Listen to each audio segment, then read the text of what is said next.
Schiff supported the bill. He joins us live from Washington. Congressman, good to see you. Good to see you. All right, so let's talk about specifically what the bill is going to do for California. Let's put this up on the screen. This is something that the White House sent to us. We're talking about $25 billion for California highway repairs, another $4 billion for bridge replacement, $9 billion for public transportation, about $2 billion for airports like LAX, $100 million for broadband, also $84 million for wildfires. There's also going to be a few billion for water as well. Those are big numbers, but specifically, what does that actually mean for the people of California? What are we going to be looking at in terms of actual projects, and when can they be started? Well, some will start very soon. For example, expansion of access to broadband. There are parts of that program that can begin almost immediately, which will be of great value to those that are still remote learning or others that just don't have access to high-speed internet. But other things like funding to help make us more resilient against wildfires, particularly important in California. The highway funding for a state that has such congested roadways that are often in poor condition and result in not only a lot of wasted hours parked on the freeway, but also with potholes and poor conditions, end up costing us a lot in terms of maintenance of our vehicles. Bringing new technology to the transmission of energy so we can get more electric vehicles on the road, getting the lead out of our pipes so that we have a better water quality.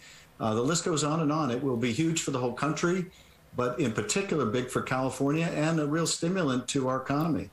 Well, and the other issue that we're dealing with is the supply chain issue. That's happening right now in our ports of LA and Long Beach. This money will benefit that, but will that help what we're dealing with now as we head toward Christmas? Well, it will certainly help. There's funding that will go to our ports to help speed up the transit of goods.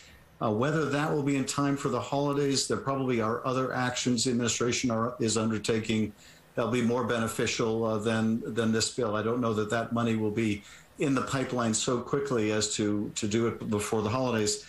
But, you know, the personal intervention by the White House to try to resolve some of those supply chain issues, that is having an impact, and that's important to do right now so that we can address these inflationary pressures, because part of the reason we're seeing inflation is that we can't move goods along, and therefore people are having to spend more for goods because they're harder to come by. So those efforts are enormously important in the midterm through this bill, but the very near-term efforts are also critical. Do you understand why some people are skeptical about a lot of government spending, particularly going well? They look at things in California like what happened with high-speed rail. They look at what happened with the passing of all this money for homelessness and homelessness getting worse, and the idea that maybe government doesn't spend money all that well, that sometimes there's no bid contracts, that there's corruption involved with some of this. What do you say to critics that are like, yeah, the concept is great, but the execution hasn't always been so great?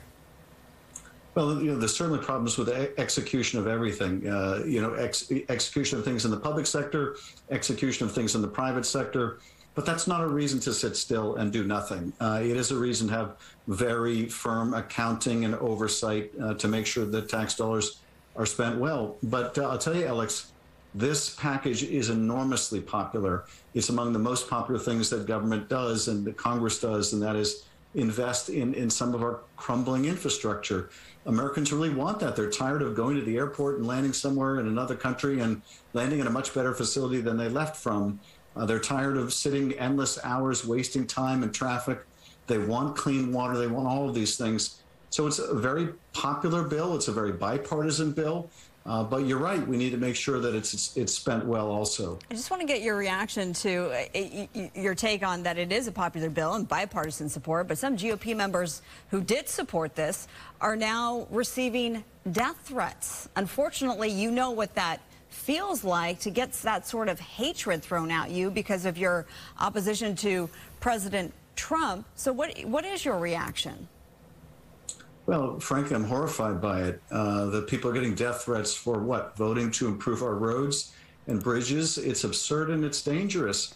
The reason why people are being threatened, though, is there is a, essentially take no prisoners mentality. Mitch McConnell and others want to make this president a failure. Mitch McConnell voted for this, consider though. it, as Marjorie Taylor Greene recently said, those who voted traitors because they're trying to get something done for the country. And I just think that's such a destructive point of view. Although Mitch McConnell voted for this bill, this particular bill, although he's trying to make him a failure. He voted for the bill. He voted for the bill, but he wouldn't join in a ceremony to sign it because there was such a vigorous pushback from Donald Trump and his acolytes. So he's had to back away from his support for the bill. And that's just sad and just shows you how destructive the GOP leadership politics is right now. And speaking of pushback in terms of Washington and Donald Trump, you're part of the January 6th Commission. You want Steve Bannon, the president's former chief strategist, to testify. He today turned himself in because he is facing charges of contempt of Congress. He's refusing to testify, still refusing to testify. This was all part of an elaborate thing where he's, vowing to fight back. What's your reaction to watching Steve Bannon today? And do you think at the end of the day he actually is going to testify? Well, my reaction is that this is a guy who for 4 years during the Trump administration thought he was above the law. He refused to answer questions in the Russia investigation when it was chaired by a Republican chairman, and the Republicans did nothing about it.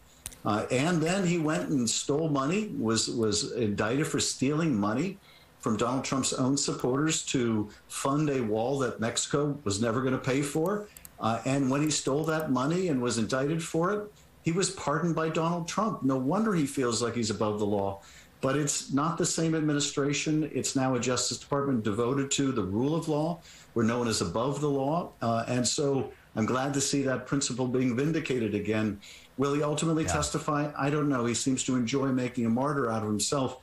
But I can tell you that it's already had an effect on others who are cooperating, are following their lawful duties. And Bannon faces up to 2 years in prison as well. All right, Congressman Adam Schiff, thank you so much for your time tonight. Thank you.